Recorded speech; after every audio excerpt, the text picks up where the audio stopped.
I want to welcome you out today. We're going to be talking about reservations, ordinances, and then answer questions about the system. It seems like there's always changes that are going on in the system for reserving names for temple work and how the system operates. And then there's a lot of uh, incomplete information out there about a lot of the specific topics that go with this that need to be clarified. And so we'll try to cover that today. Specifically, we'll be talking about the current status of the reservation system. We'll talk about the different lists that are involved in your temple tab. We'll talk about sharing with the temple and tracking completed ordinances, and also have a large question and answer section where we'll talk about different topics about reservations and ordinances. And lastly, we'll just touch on the fact that we do need to remember every year about this time that the 11-year-olds, next year's 11-year-olds, need to be prepared to go to the temple for the first time and what we can do to assist them. Remember that everything that we do in temple and family history work brings us closer to our Savior, especially temple work. And I think we're very aware of that. And it's a very obvious thing for temple work, but it's also the whole point of family history work is to help bring us closer to our Father in heaven, bring us closer as we use the temple to help these people and as we search them out and draw closer to them mentally, and then also for them as it helps them draw closer to the Savior as we do their ordinance work in the temple. So as we're concentrating on the Savior, we're printing up cards to take to the temple. We need to remember those cards really do represent people. And if you want a fuller experience with the people that you take to the temple, you need to spend a little time and learn about them. I know recently I had that experience where I had a relative that was born in Brazil. I was actually researching his family in the state of New York, and he came up as born in Brazil. So I did some research and found that his father worked in the government and was part of the Port Authority for New York City, where they lived. And then he got higher up into the government offices and ended up going to Brazil and working down there for our government for a period of time. And this is where the son was born. And then later on, I discovered as I did more research on him that he became a rancher out here in the West. In fact, died here in Fresno, which I thought was quite interesting, that one of my New York relatives would end up in the same place I live. And so if you get these connections with the people that you're researching, you'll find that your experience in the temple is just that much better. And that we really are an eternal family, as that picture on the right-hand side depicts, both in the pre-existence, mortality, and in the afterlife. We are definitely in the all one eternal family. And so temple work does help us to connect on both sides of the veil. President Nelson made that statement very clear by saying that anytime we do anything that helps anyone on either side of the veil to make and keep their covenants with God, we're helping to gather Israel. So that's really what we're doing. We're doing a companion job to the missionary program, which is gathering Israel here on earth. We're helping to gather Israel both here on earth and on the other side of the veil. So most of the big changes in the temple system that we've seen in the last few years are pretty much over. This was driven by the fact that the program that was developed to work inside FamilySearch, the actual programming of it, became quite old and needed to be updated. And as they updated it, they made changes to it. And so one of the biggest ones that was here at the end of this change period came out this past year, when all the reservations can now be printed with Roman alphabet characters and in their native language too, if needed, so that people from China and Japan, Korea, and the Asian area of the world there, these names can now be printed on cards that can be used in temples that don't use Asian languages. And you'll in fact find this on cards that you may pick up at the temple if you use a temple card. I did one in initiatory recently that was in Chinese, and the card had printed in Chinese the person's name, and then also a Roman translation for it in the Roman alphabet so that we could actually say the names. And so this was a big, big improvement. This is something that the church worked on for years to prepare, because once they had that, now all the ordinances in the shared pot that we have for shared temple names can be in a single pot. And we can truly draw from the oldest first to the most recent, and everybody's cards will get done in the same order. As in the past, a small temple like ours in Fresno, the male names backed up for years and years, whereas a temple in Utah would get them done just bang, bang, bang, because they had so many more people going through. And so this has been a big change for the shared ordinance list. Also, the clock now is running a course, since they had to close the clock during COVID because the temples were closed. Now the clock is running for everybody, and the reservation cards can now be marked so you can have them returned if you want. You'll see this little box on the card, and if you want it returned, you have to check that box and pick the card up that day. And now you also have multiple ways to share, and we'll show some of that during this presentation. Okay, I want to compare the different lists that we have. You have the My Reservations. This is where all your names go when you first reserve them. They go into your reservation list until you do something otherwise with them. And this list is good for 2 years. It has a limit on it because they don't want people hoarding these. And we've been asked to only reserve as many as we can get done in a reasonable amount of time. And 2 years is what the church feels is reasonable. Now, they will give you a one-time 1-year extension if you do any of the ordinance work. So if you do one ordinance on a person's record, after you've reserved it, they'll tack 1 extra year on the 2 years. So you really get 3 years to do them. But they've limited the number of these that you can have at one time to 300 lines of information in the reservation list. Now, a person's individual ordinances will count as 1 line. That's baptism through sealing to parents. If they need a sealing to a spouse, that will cause a second line to be used for that sealing ordinance alone. And so you really won't have 300 people necessarily, because if you have some of the people that are doing sealing to spouse, you're going to have an extra line for them. Okay, the important thing to remember is once you get to that 300 line limit, you're not going to be able to make any more reservations until you either do the work for the people that are in that reservation list, or you move them over into the shared with the temple file. Okay, so that's important to understand, that you have a limit now on the number of people that you can actually hold at one time in your reservation list. Now, recently they've started doing family groups, and you can share some of those My Reservations in the family group.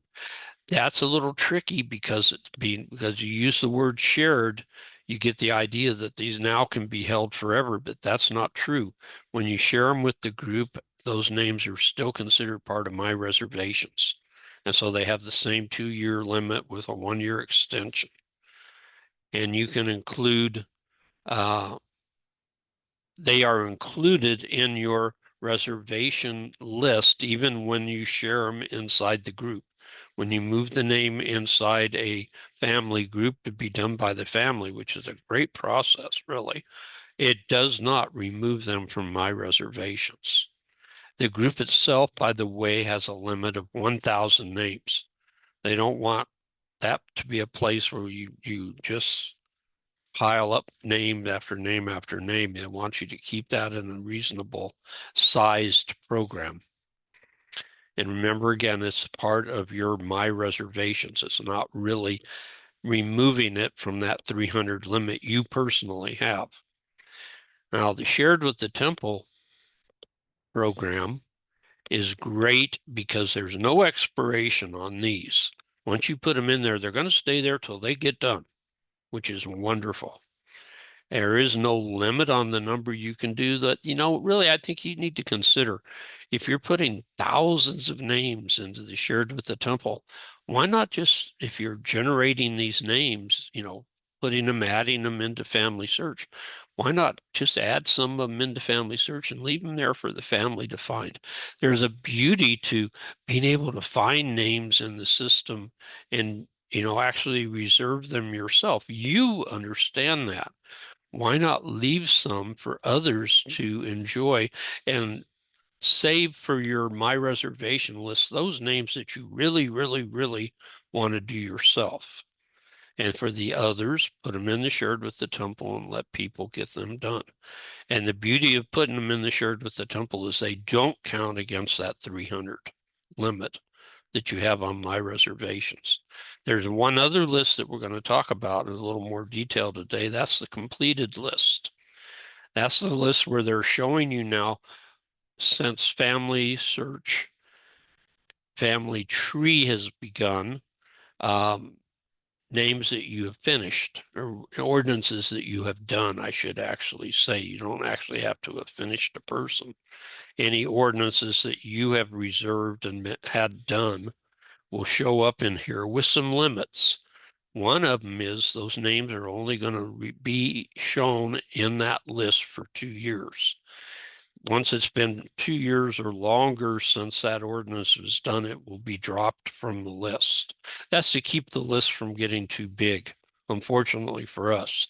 I know we'd love to all have it to where it would be a permanent list that would stay forever, but for the church's point of view, they're giving you 2 years to do something about it, and we'll talk about that. Also, there's a maximum size, 3,000 total lines. Again, not 3,000 people, but 3,000 lines of information. One line for all the individual ordinances, one line for the sealing to spouse.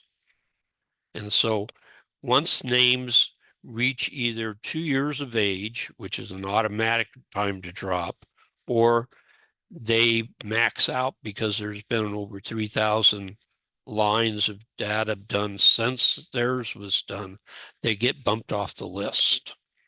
And so this list is not a static list, it's a fluid list. It's always changing. And so we'll need to show you what we can do to preserve those names for you. But first, let's just talk about why we should share our reservations. Brethren, again, like I said, have said, please try to limit the number of reservations you make to those that you can do in a short period of time. Why? Because they don't want you hoarding them. They want to keep these names in the system so that people can get them done. We had people literally had hundreds of thousands of names, and they needed to be able to get those names out into the system, because if they're under your reservations, nobody can do them but you. Or you can give them out to people to do. But the point is, if you have 100,000 or 200,000 names, how are you ever going to get all those done? Okay, so that was hoarding, and they wanted to eliminate that, and that's why they put the time limits on things so that we can get these names into the system so that we can use the community to do the work. And so there's an escape route from this hoarding of names that we tend to sometimes get into the attitude that we need to do, hold them and get them done ourselves. And that is the Shared with the Temple file. And I like to consider it the shared ordinance bank, because it's a way you can bank the names, and while you're banking them, others can get access to them and do them for you in the meantime. But then when you need a name, you can always go to the bank and withdraw them. Just like when you go to the bank and take money out, you can go to your shared ordinance list and say, okay, I need an endowment today. Here's one in my shared list that I need to do. I can pull it out of the shared category, print the card, and go to the temple. And so we need to learn to use that shared ordinance bank rather than trying to hoard things in the reserved list that we have in the temple file. Okay, tracking these reservations. So if you want to track reservations, in the old days before 2012, we had tracking systems like the TIB file, where the church first tried to start figuring out how to limit duplications by tracking people on 3x5 cards, and that was quite a challenge. There's also the point where earlier when we had New Dot FamilySearch, or even before New Dot FamilySearch, we had the returned temple family group sheets that were stamped from the temple showing the dates, and we would have that as a way to keep track of official ordinances having been done.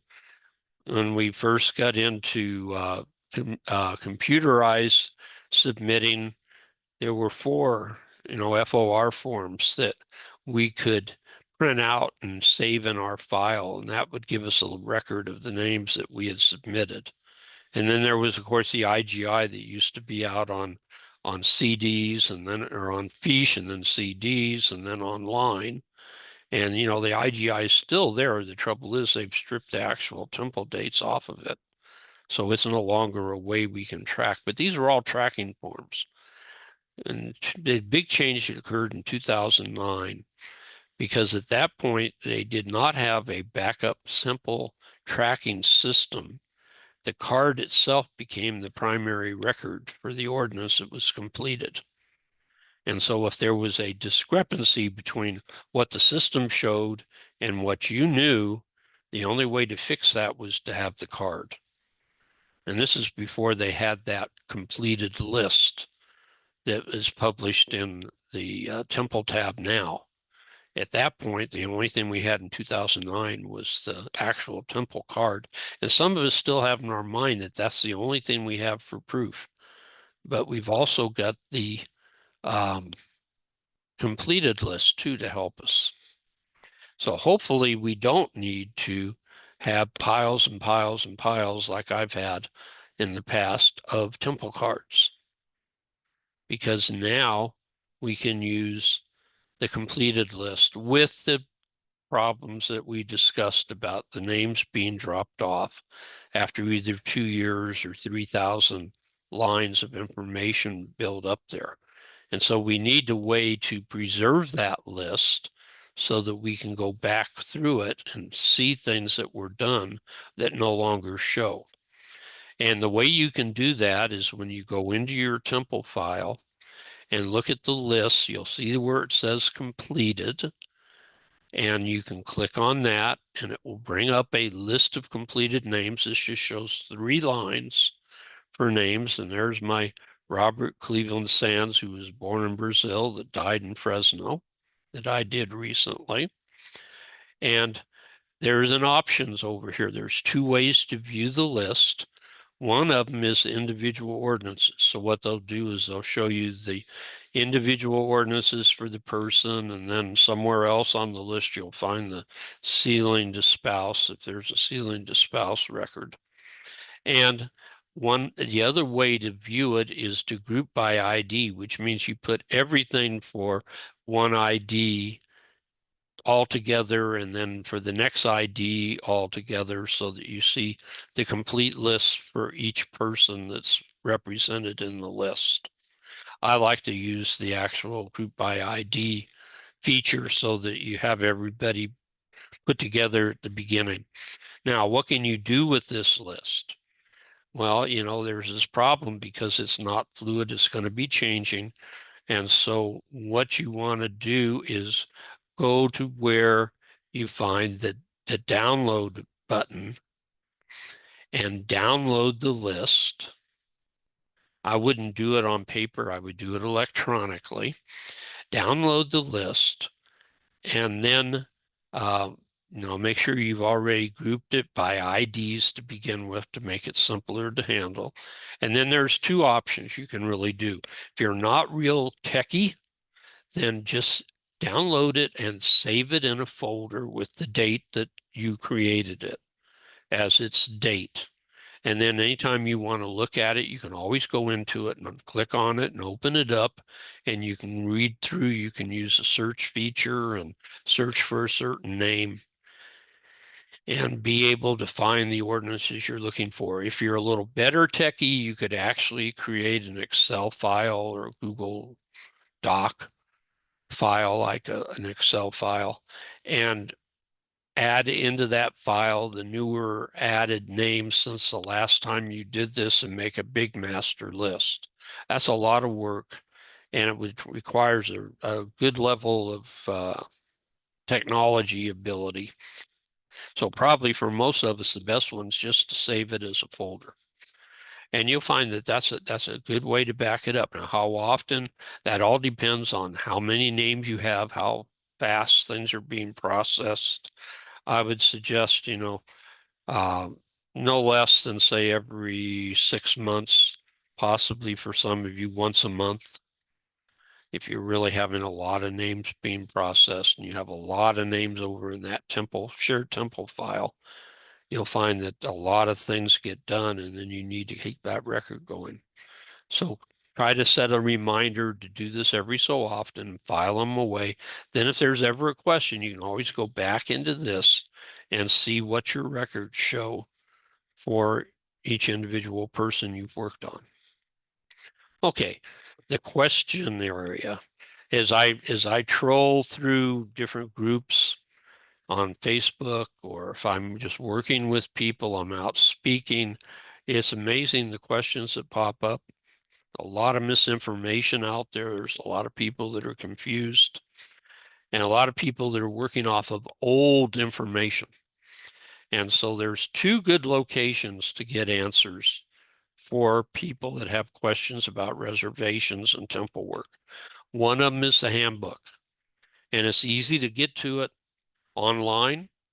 Just Google General Handbook in quotes 2024 LDS, and that will pull you up the handbook. The whole handbook's online, every word of it. It's no longer secret, hidden in a stake president's drawer or bishop's drawer. It's right out there for everybody to see. And the sections that we mainly deal with are sections 27 and 28 of the handbook. The other place to go is to FamilySearch, to Help and Learning, the old Help Center, now called Help and Learning, found with the circle that has a question mark in it in the upper right-hand corner of the page. Click on that, and then if you want, you can pick temple and just get answers that pertain to the temple, or just use the general search box. That used to be a hard way to find answers. For some reason, the search program didn't work that good. I tell you, it works really good now. And so you can easily find what FamilySearch has written out for different topics if you just go to the Help and Learning page and do your searches there.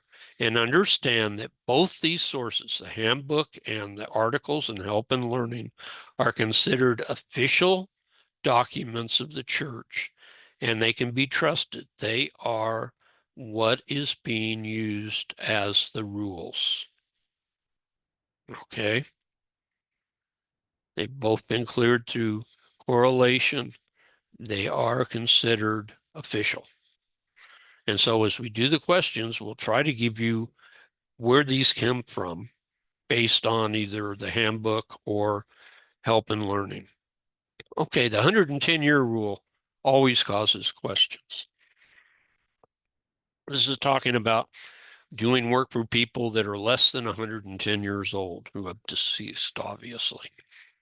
And I do work for relatives who have no living close relatives. The answer is yes, but you're going to have to prove that they don't have any close relatives, or the people that process these may block you from doing it. So make sure you've done your research on the family. Don't just blindly say, well, I don't think there's anybody living, and just say that, because you'll probably find you'll get turned down. Okay, who are these close relatives? And is there a preferred order? Because there used to be. The close relatives are the undivorced spouse, an adult child, parents, brothers and sisters. Those are the close relatives. And there is no order of preference. You don't have to get the wife or the husband's permission. Any one of these who are living work. Excuse me. So there is no order of preference. And this comes from an article in the Help and Learning Center called "I Cannot Find Any Close Living Relatives to Grant Permission for Ordinances." So I'm saying these things are coming from the documents or from the handbook itself. Can I request to do the work for a friend? That's another one that comes up. And it says you can, and it used to be kind of wishy-washy. They'd kind of let you get away with this without much clarification. Today, this is the party line. You can, but you must supply written permission from a close living relative. So you can't use a letter from the deceased person, because this has to come from somebody who's alive today. Can I request to do the work for a friend if all their close relatives are deceased? The answer is, if your deceased friend has no close living relatives, we cannot grant permission for you to do the work if they're under 110 years. What you'll have to do is wait for that 110 years to pass.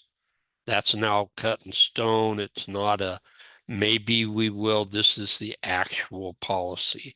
And again, that comes from an article out of the Help and Learning Center. I'll be providing, if you want them, a PDF document that has all these slides so you can see all these things and you don't have to worry about writing everything down.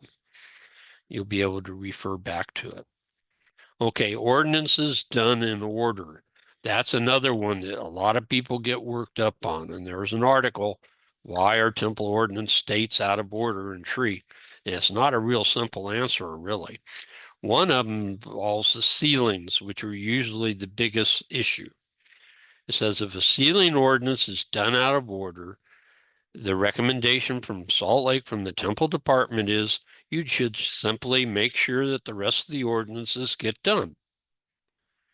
You don't need to report the issue to Salt Lake. They know there's going to be a lot of these. Nor do you need to redo the ceiling just because it was done before the individual ordinances. The ceiling will become valid after the individual ordinances are done. So just get the individual ordinances done and don't sweat it. What about ordinances ready doing the ordinances out of order? Because it will give you ceilings out of order, and sometimes it'll even give you one of the other ordinances out of order.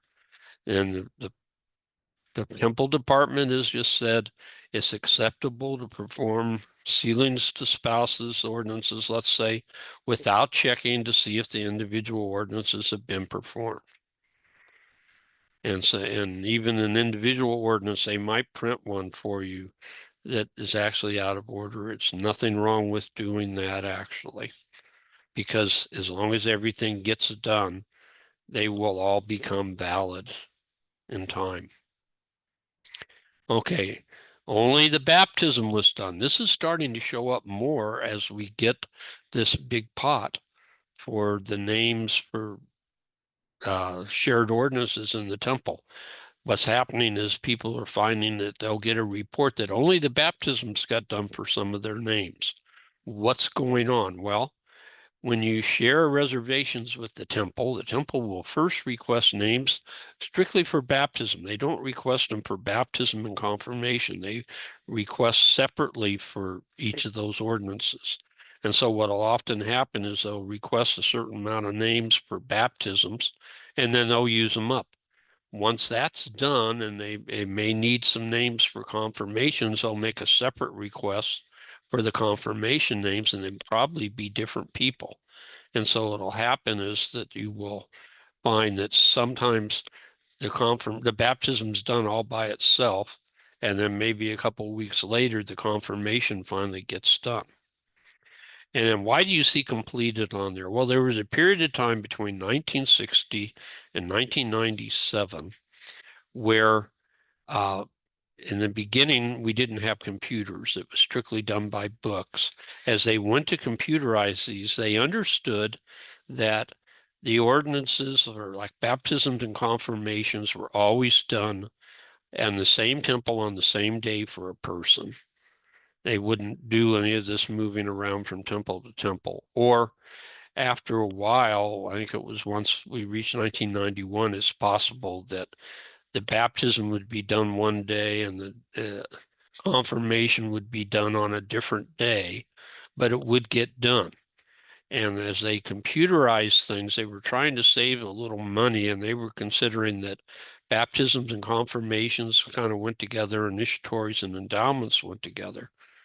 Because in the beginning, you actually had to go through the initiatory before you went to the endowment when you were taking the name through. And so they knew how this was working, and to save money and time as they computerized things, they just had them record the baptism date and then put completed in, record the endowment date and put the completed for the initiatory in. And this saved money. It speeded up the computerizing process, and they just used these dates that were not official dates, but they knew that they were done. These were implied dates or implied statements of completion. And so that's why you see that there. What happens now is if there was a duplicate ordinance, set of ordinances done where, say, a confirmation was recorded, that will now show up in there, and it might be a much later date than all the other ordinances. So you get an early baptism date, a real late confirmation date, and then an earlier initiatory, an earlier endowment, an earlier sealing to parents.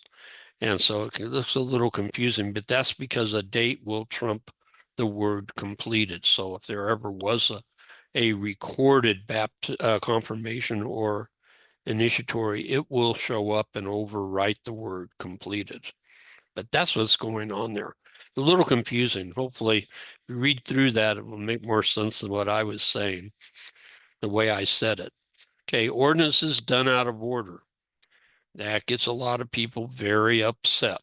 In family tree, a person's temple ordinances may be out of order for many reasons. This is what it says in the article about why our temple ordinance dates out of order.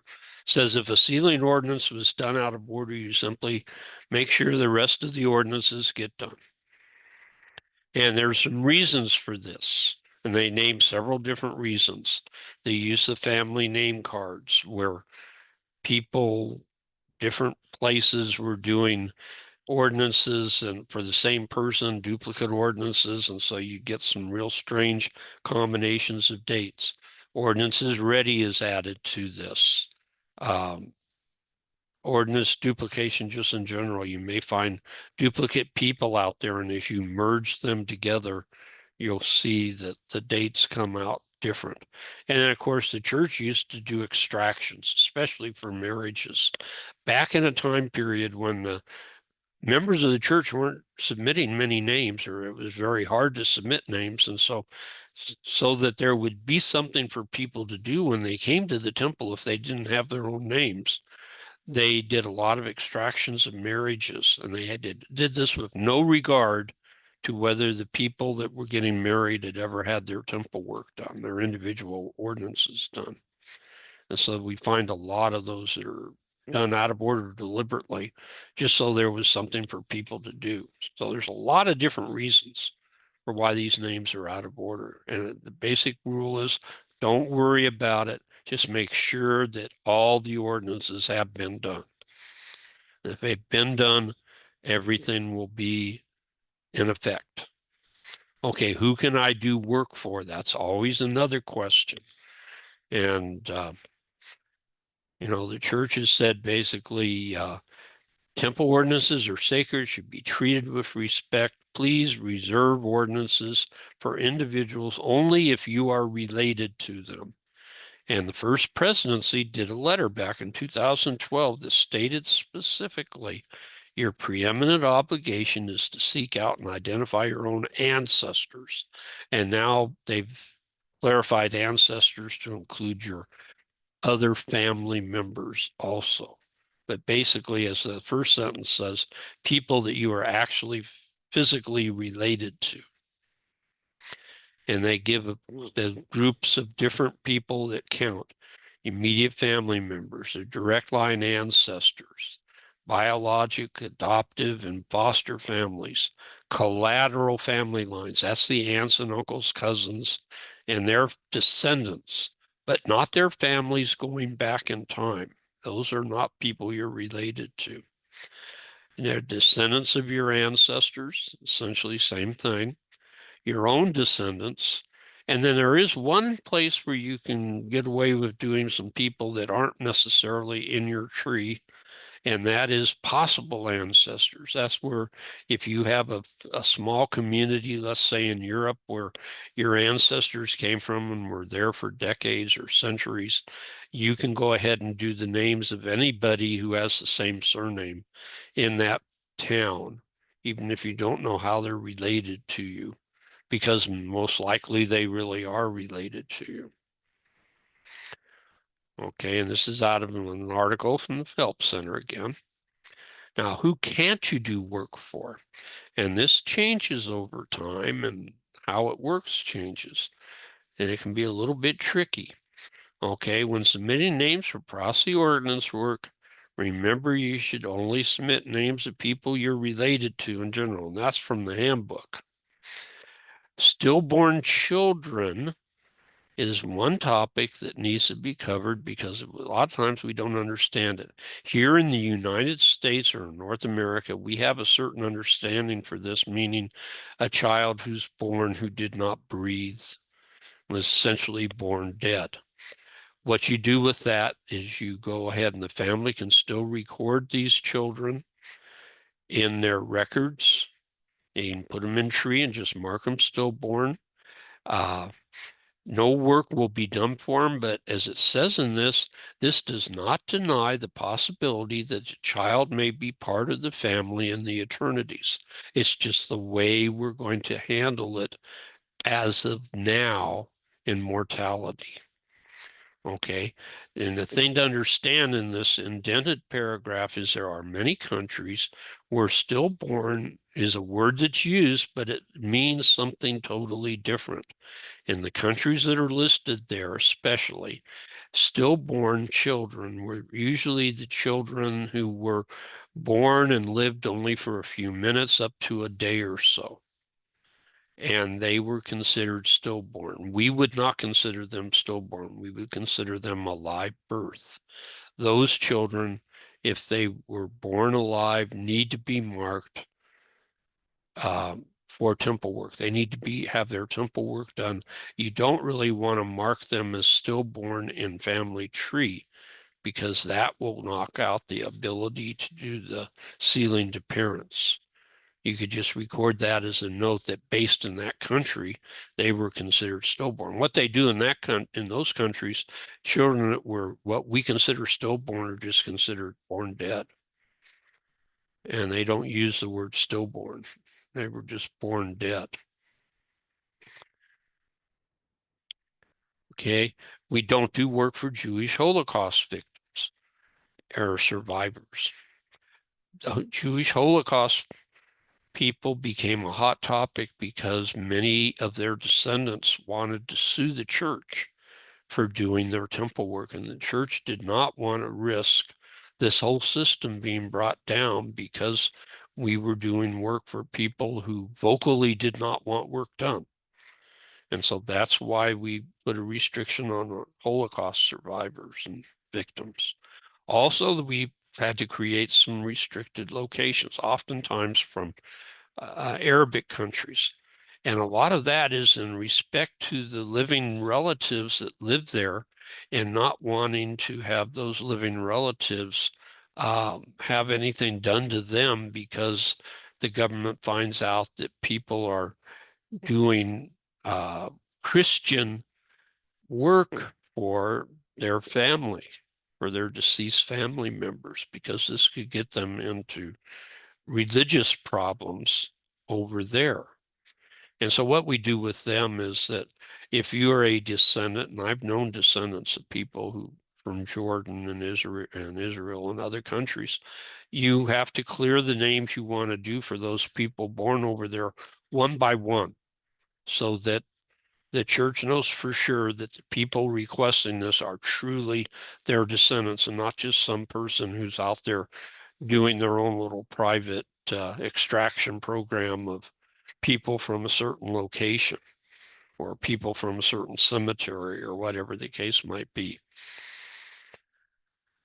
Recently, a new one has come up, and this is enslaved people. This is something you may have never heard of before. In the handbook, not in the handbook, but in the articles, there's an article about temple ordinances for enslaved persons. This has been written just in the last year or so, saying descendants of slaveholders should not submit temple ordinances for the people enslaved by the slaveholders.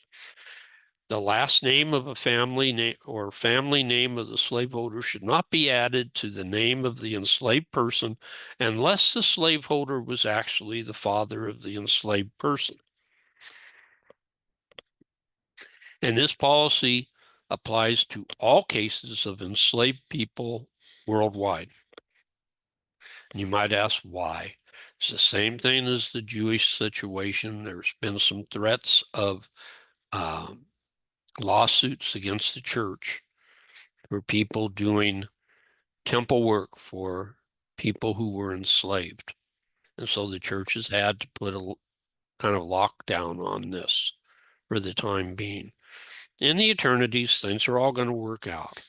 Just understand that. But understand this is something that's new.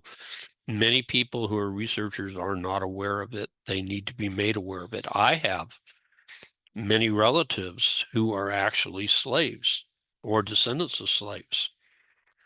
And so because of the interbreeding between slaveholders and their slaves, and I have family from the South, I've actually got a whole slew of relatives from a couple of different locations who are my cousins, but they're descendants of slaves. And we don't go and do the work for their families, because for the most part, they're not members of the church. Okay, how long after a person dies do we have to wait? That's been changed in the last couple of years. It's now 30 days, the 30-day waiting period. But remember, if they're born inside 110 years, you've still got the rules for 110 years that you have to follow also. When do ordinances need to be redone? It is a very sensitive situation. Basically, the church doesn't want us to have to redo things because that every time we redo an ordinance, it takes away from one ordinance being done that's new for somebody. So unless there's a real reason for it, they really are not encouraging us to redo ordinances. The only reasons they give for redoing would be a proxy ordinance was performed for somebody when they were still living. That's obvious. Okay, individuals were sealed to the wrong spouse or parents.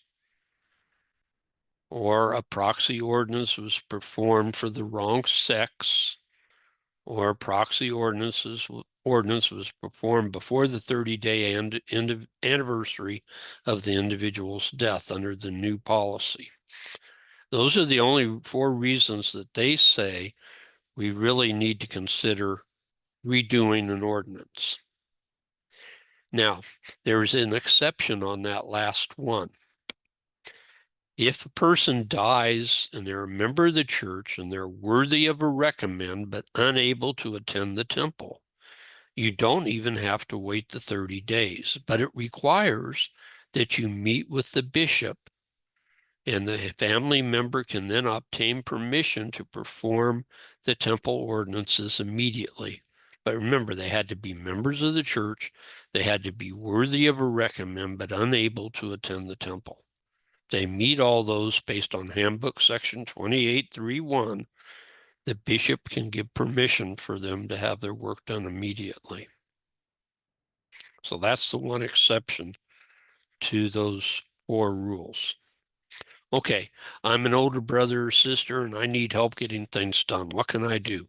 What we need to do is get out of the old idea that we have to print the cards out and hand them out to people. Start by sharing your names with the temple. That's what shared for the temple is there for.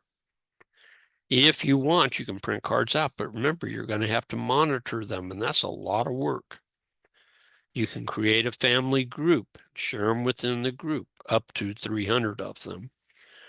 That works out good if you have a family, but not everybody has a family. You can try creating a family group for your ward or stake and then share your names there, but then you have to get commitments from people who are not the submitter to go join the group and physically actually go in and grab the names and do them. And I still think above all that sharing with the temple's the easiest. If these individuals are somewhat computer savvy, they can share the names by FamilySearch chat. They can do a chat with somebody in the system and send the names to those people through the chat or through email. But like I say, that requires a certain amount of technology skill. And a lot of times these people are not the tech people. Okay. The other thing is, are you sure the work you're doing isn't done yet? What are things you can do before you actually take a name to the temple? And we don't want to just rely on the FamilySearch system that says there's no duplicates. So what can you do? You can check the possible duplicate link. That's true, that's there, but it's probably going to say there isn't.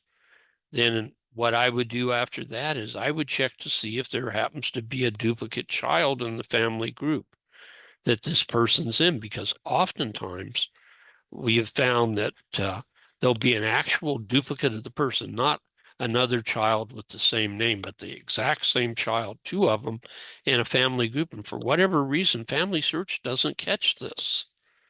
And so you'll see it if you just look at the family group that this person's in, and you'll say, oh, here's another version of that person right here. Merge them together and then see if they still need their work. You can check on their spouse's page to see if by some chance their spouse has 2 different spouses of, listed there for this person, because oftentimes those duplicate spouses of a person are not showing up as duplicates of themselves. Also, if there's no parents for this person, try to find the parents for the person, because oftentimes when you find the parents, you're going to find they're already in a family group and this person's in that family group and can be merged, and then you can see if you still need to do it. And then always go through and check the children for multiple parents, because sometimes they're in there and there's different versions of them with different parents. And also on that person page, there's still one more place you can look over by where it talks about, merging by ID and things like that. And that is, look for similar people. These will be people that are far enough different that they'll not be considered for duplicates, but they might be that person. There's a lot of ways to do some checking, and you're wise to do it. The big thing is, don't ever use a card that's over a few days old without first checking for sure, because things change in the tree over time. And the longer that card's been printed, the better the chances are it's not needed anymore. And save yourself causing duplicate work. Okay. Lastly, don't forget in January, all the 11-year-olds, the new 11-year-old group will be able to attend the temple. Are things being done for them to prepare them? We did a presentation a year ago for this very topic. The title was The Temple for 11-Year-Olds. If you want to see that presentation or you want to get a copy of it and send it to your primary president or whoever, it's real easy to find it. The easiest way is to just go in and Google that title. Just put The Temple for 11-Year-Olds and it will come up in Google and you'll be able to see that. The other way that we do things is we have our own YouTube channel, and those of you who are on our mailing list get this. You can see where these are located by going to our blog. The simplest way to see all the 76 different presentations that we have is to go to our blog at Fresno North Stake Family History Center. I know it says history there, not search, but that's what the title was when we created this. I may be changing this. So Fresno North Stake Family History Center .blogspot.com. And you go there, there'll be a little page for each of our presentations. On there, you will find a link to the video from YouTube, and you will also find a link to a PDF document that has all the slides from that presentation.